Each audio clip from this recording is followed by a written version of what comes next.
Today, we are focusing on selling your home during or right after your divorce. Hi, I'm Holly Amato, and this is one of my favorite topics to discuss since I'm a certified real estate divorce specialist.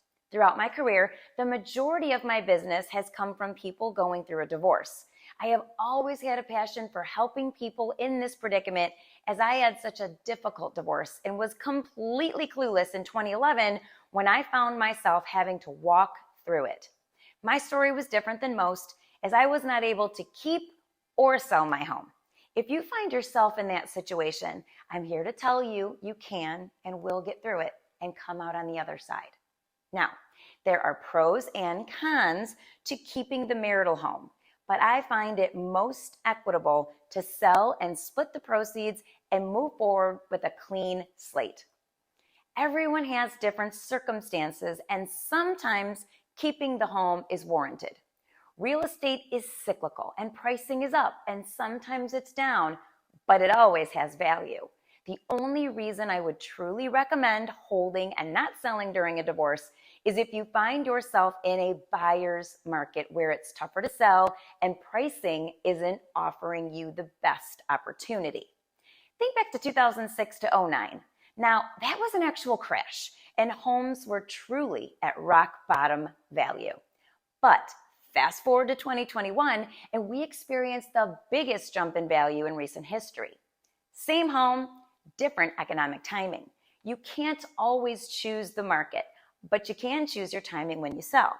Another reason to have a trusted realtor who can educate and inform on the current market conditions. Today, we're going to focus on selling during a divorce.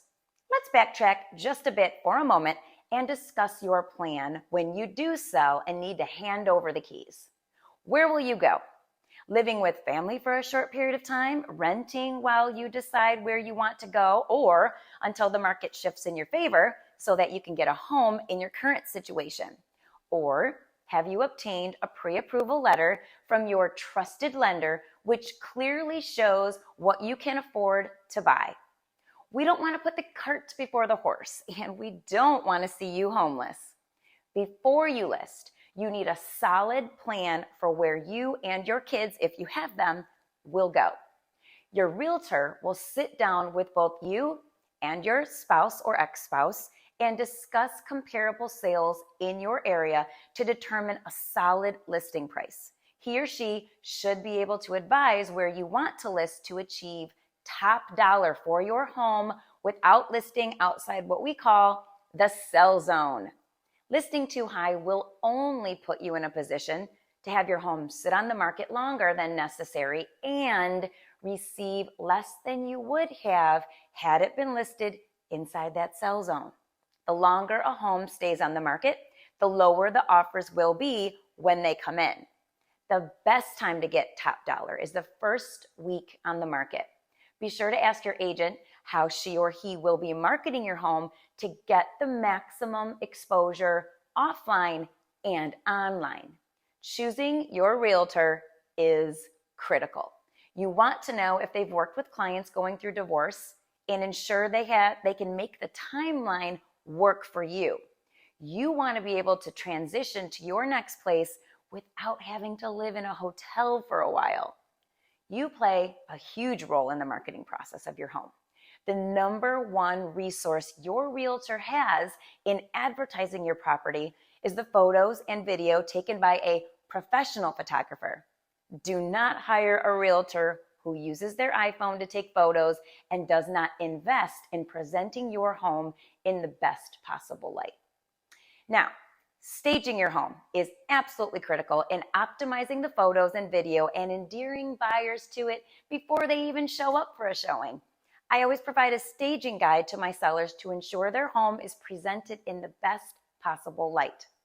Exterior curb appeal, which includes a well-manicured lawn and landscaping, as well as ensuring there aren't any rotting boards or peeling paint, is just as important as a clean and organized interior, free of clutter and furniture strategically placed to show well in the photos. A general rule of thumb is to stand in the corner of a room and look across to the other side and remove anything that obstructs the view and causes your eye to focus on that rather than the open space available. It takes some work to get your home staged and photo ready, but the investment you make will pay you back. It's a fact that homes staged properly sell at a higher level. Now, in a divorce situation, you are looking for top dollar since you will likely be using the funds from the sale as part of a down payment on your new place or just to start your new life. Once you're ready to go on the MLS, your agent should be marketing your home through mailers, social media paid ads, and networking with other agents who may already have buyers waiting for your home. There are many strategies for marketing your home, and before choosing your realtor, make sure they go over their strategic plan for positioning your listing for the most exposure to the buyers likely to buy. Knowing your buyer profile is critical to ensuring the marketing is done effectively. The first thing I do when I have a listing appointment is determine who the likely buyer will be. Where are they coming from geographically? Are they downsizing? Or is this a move-up opportunity? Will a family be the likely candidate or a retired couple looking to simplify? Another important conversation you need to have with your realtor and spouse is timing. Will you need occupancy in the home after closing, or will you be able to hand the keys over right away? If you need occupancy, how much time is needed? If your buyer is not paying cash and will be financing the purchase, the closing documents clearly state they must take occupancy within 90 days of closing. Typical occupancy is 30 days post-closing, and 60 days is not outrageous as long as you find a buyer who is able to wait that long. Longer occupancy will possibly limit your buyer pool. This is a factor determined by the current real estate climate you find yourself in when you sell. You need to create a timeline for the sale of your marital home to the move of your next place. I would like to offer you a free online copy of my book, Best-Selling Options in a Divorce, so that you can read everything you need to know. It's an excellent resource to selling your home and ensuring you are maximizing your profit margin. Regardless if you're looking forward to the finalization of the divorce or not, you are on the trajectory to creating the life you want and deserve. Finding your new sanctuary is going to be a huge step in that direction. And when you are properly equipped for success, it's that new beginning that you're craving and dreaming about.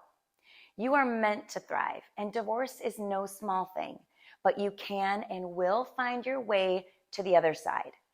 It has been my pleasure to speak to you today, and I've created a coaching platform dedicated to helping people move through the biggest aspects of divorce when you are experiencing that change. Until next time, I'm Holly Amato, real estate divorce specialist, and like I always say, it's more than just a move.